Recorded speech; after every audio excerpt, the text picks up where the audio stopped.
welcome back to my channel, and in this video we will discuss about the present tense. So let's start. First is the types of the present tense: present indefinite, continuous, present perfect and perfect continuous. Next here we will see the rules of the present indefinite, continuous and perfect. So first we will discuss about the present indefinite tense rules. Means in this rule subject plus SCIS verb के साथ SCIS plus object.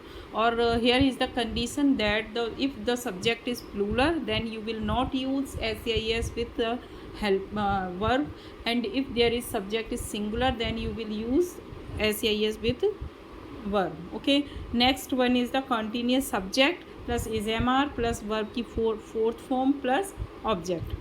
और perfect is subject plus has या have plus verb की third form plus object. So let's start with the help of example we will discuss. Here is some examples related to present indefinite tense. मैं London में काम करता हूँ. I work in London. वह अंग्रेजी समझती है. सी understands English.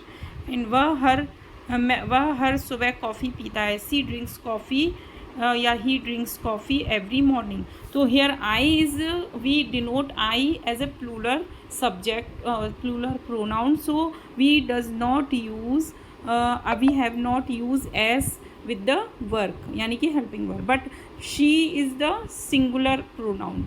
So we will use we have used s with the verb. जैसे सी अंडरस्टैंड्स इंग्लिश, तो इसमें understand is the verb, so we will use S या e s with it. Okay, next one में पृथ्वी सूर्य के चारों ओर घूमती है. द अर्थ रिवॉल्व्स अराउंड सन.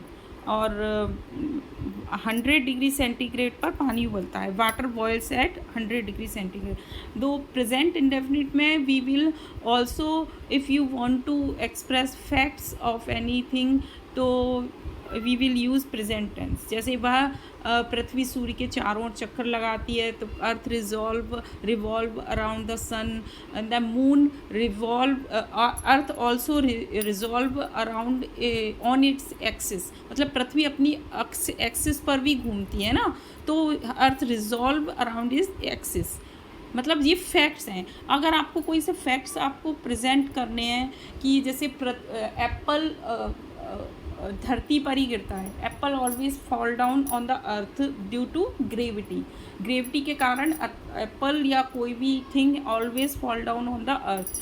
तो ये सब फैक्ट्स होते हैं. तो आपको फैक्ट्स अगर आपको एक्सप्रेस करने हैं तो you will use indefinite tense. Okay, so next one is the present continuous tense. वह स्कूल जा रहा है. He is going to school. Vani अपना अगले दिन के लिए स्कूल के लिए अपना बैग पैक करी. Vani is packing her bag for next day school.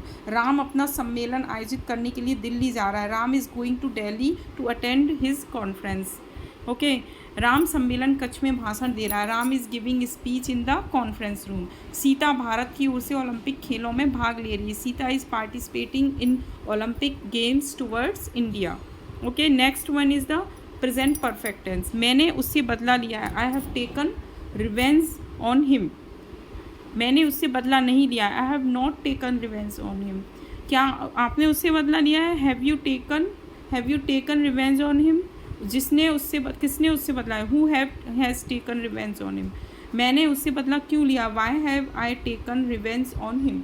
तो all these are the present perfect. का मीनिंग होता है कि the work which you have done, जो आपने काम कर लिया है. तो you will use, if you express your sentence in present perfect, जो काम आपने कर लिया है उसको आपको एक्सप्रेस करना है, तो you will use present perfect tense. जैसे I have completed my work. I have completed my thesis. I have she has gone to Delhi. और she has participating in dance. ठीक है, she has given her speech. मतलब all work which you have completed that to express that work you will use present perfect tense. और next one is the present perfect continuous, जिसमें कि timing के साथ आप बताते हैं कि आपका, जैसे आप 3 दिनों से मेरी दुकान पर आ रहे हैं, you have been coming, it is not a continuous tense, it is perfect present perfect continuous. आप 3 दिनों से मेरी दुकान पर आ रहे हैं, you are coming at my shop for 3 days, you have been coming at my shop for 3 days. क्या आप 3 दिन से मेरी दुकान पर आ रहे हैं, have you been coming at my shop for 3 days. और तुम मेरी दुकान पर कब से आ रहे हो, how long have you coming at my shop, है ना। और इसमें क्या होता है, सिंस और फोर, दो कंडीशंस होती हैं। सिंस आप एग्जैक्ट टाइमिंग के लिए बताते हो, ठीक है, और फोर को आप जैसे 3 डेज, आपने कोई एग्जैक्ट टाइमिंग नहीं बताई, जैसे 2 घंटे से मैं पढ़ रही हूँ, I have been studying for through 2 hours. अगर आप ऐसे कहेंगे कि मैं 6 o'clock से पढ़ रही हूँ, I have been studying since 6 o'clock। अगर आप ऐसे बोलोगे मैं 2 घंटे से पढ़ रही हूँ, I have been studying for 2 hours। मतलब इसमें क्या डिफरेंस है कि 6 बजे से तो उसने एग्जैक्ट टाइमिंग बता दी ना, तो आप you will use since.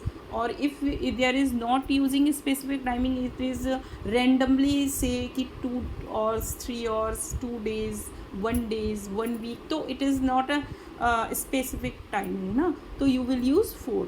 Okay, thank you for watching my video. Thank you once again, and you try to solve some other